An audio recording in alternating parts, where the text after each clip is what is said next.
I remember when I was a teenager, they did, I think it was on the Grammys, Boss Skaggs narrated the San Francisco scene, and they did a spot on it about the music and the culture from the 60s and how it's evolved, and convergence of multicultural and the emergence of the gay community, LGBTQ community. It wasn't even called that then.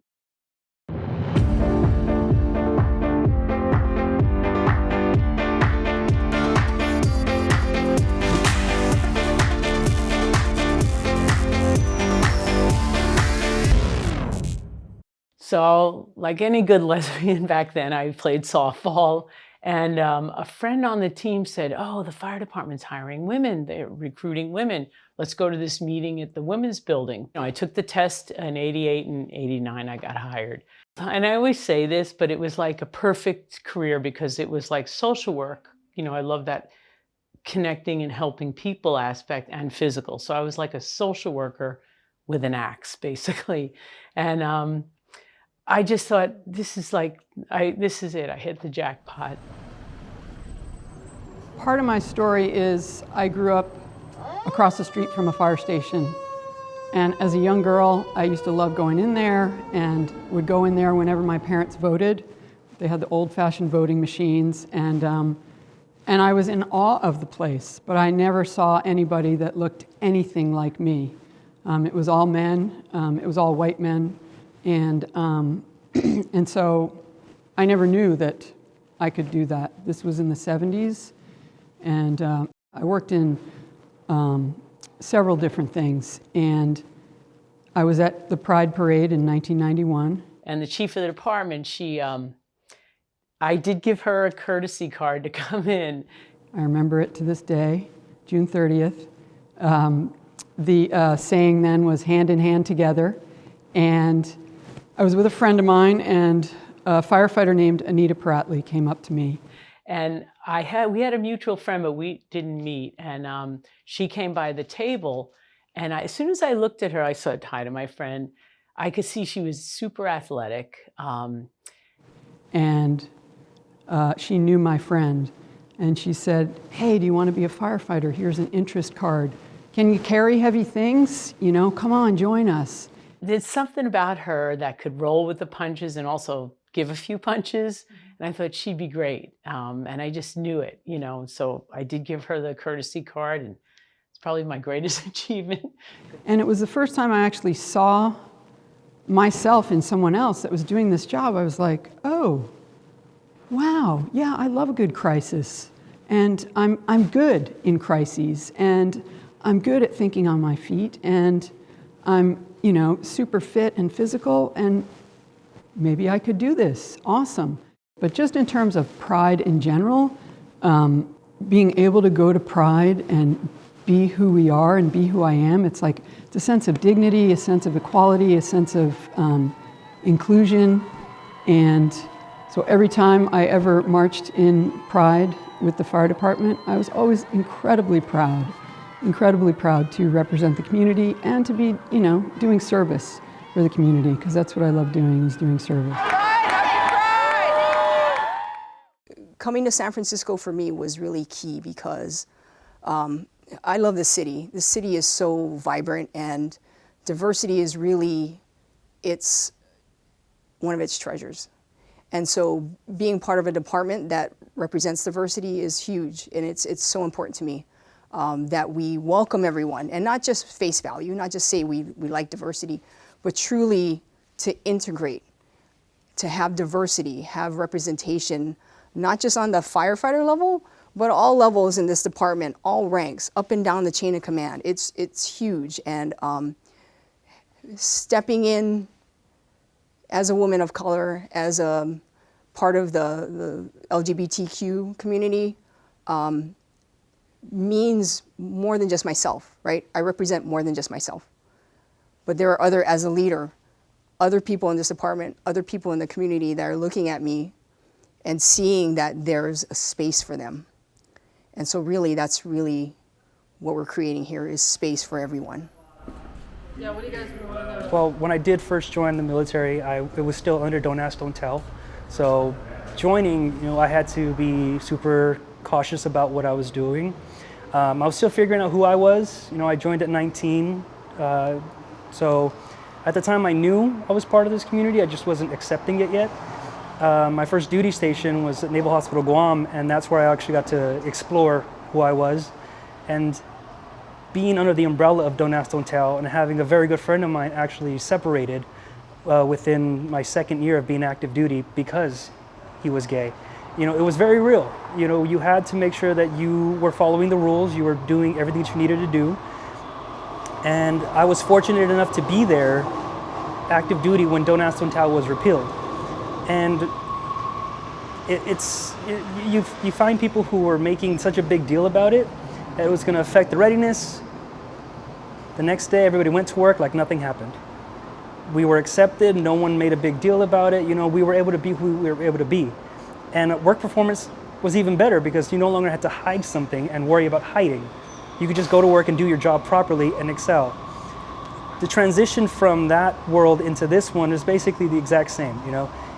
I was able to just jump in and just, you know, not even test the waters, you know.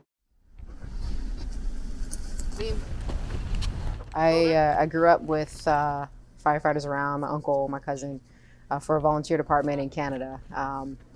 Here, it's quite different, bigger department, a lot of different people. You know, just working with San Francisco, I really enjoy having all the different personalities, backgrounds, experiences.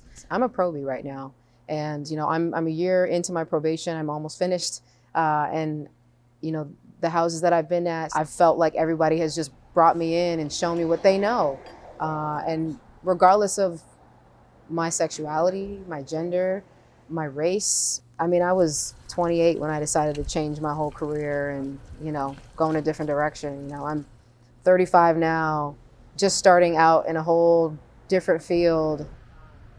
San Francisco has a large population of LGBTQ community in general, and our department is reflective of that. The one thing I love about San Francisco Fire Department is that we do look like the community that we serve, and we're making every stride to reflect that. So even in our outreach efforts, our recruitment efforts, we're trying to make sure that every single person, including the LGBTQ community, has an opportunity to become a member of our department. So as a company officer, it's important to make sure that I create an environment that's safe and welcoming for my crew. That includes every single member that's on my apparatus, because if they feel like they're a part of the team, I honestly feel that we can do a better job when we are responding to the public. You know, my dad was a football coach, and he taught me to persevere, to focus, and to be committed. And that's what I'm showing, that I'm doing that. And I'm very proud to say that, you know, I get to start my career off of probation as a firefighter for the San Francisco Fire Department. And I'm proud to be who I am, proud to be all the colors that I am, that I represent, proud to be, you know, a lesbian woman in this department, and to feel very comfortable with who I am, and very secure and excited to come to work. You know, one thing my mom always ingrained in us was that anything we set our heart to and anything that we wanted to do, the only thing stopping us was us. You know, it was my dream to be a San Francisco Fire Department, you know, member, and I'm here. Being chained because of who I was, and now being able to be out and proud of who I am, I feel it should mean something. It's important as a San Francisco firefighter that we understand the community that we serve. It's important that our department is made up of different genders, different ethnicities, different sexual orientations, because the community that we serve needs to reflect the individuals that are on our apparatus. You know, I've seen the evolution of this department. I've seen it change through the years. We're in a better place than we were many years ago. I think we continue to evolve. I'm really hopeful for this next generation of leaders who do smart, determined, lead with heart, and I think I'm hopeful for our future for this department going forward.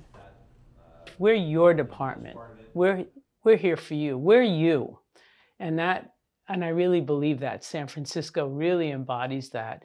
I'll tell you, it was the greatest decision I ever made. I kept thinking, my gosh, if I didn't play softball, I wonder if I would have heard about it. But it's funny how you plan in life, you go to college if you have that opportunity, or you plan your next steps. But the most profound decisions in life, how you meet people, are random. And I was meant to be, I think, and it was such a great fit, you know, being that social worker with the axe, you know, that's it.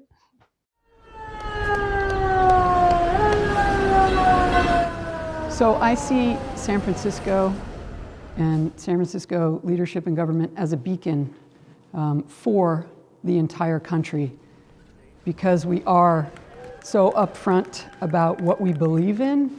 We're really upfront about inclusivity, and I know that others look at us, many look to us.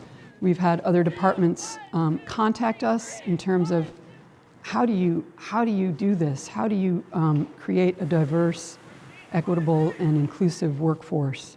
And so, but I would be lying if I said that we don't have any problems in California or in San Francisco or in the department. Are there outliers? Sure. And are we doing our best, again, to address those things with implicit bias training, with changing the culture? Our department has made huge leaps, as has the city. And I really feel like San Francisco is part of the solution to moving forward in a better way. People are individuals. There's so many different types of people in this world, and celebrating our differences is what Pride is all about.